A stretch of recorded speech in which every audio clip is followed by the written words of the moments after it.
Hello అండి, welcome to my and మనపా kitchen. ఇవాళ మనము చాలా సింపుల్ గా అండ్ టేస్ట్ గా ఉండే ఆలు కర్రీ చేసుకుందాము. ఈ కర్రీ వంట రాని వాళ్ళు కూడా చాలా సులువుగా చేసుకోవచ్చండి, అంతే ఈజీగా చూపిస్తాను మీకు. ఇప్పుడు మనం ఈ ఆలుగడ్డల్ని చెక్కు తీసి కట్ చేసి పెట్టుకుందాము.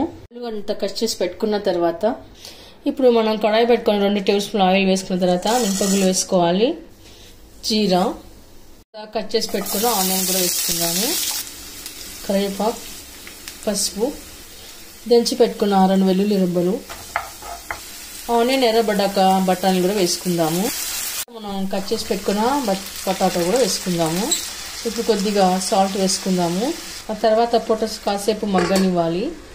ఇప్పుడు కట్ చేసి పెట్టుకున్న టమాటాలు వేసుకుందాము, కొద్దిగా కారం, ధనియా పౌడర్, జీరా పౌడర్, ఆ తర్వాత కలుపుకొని పెట్టుకుందాము.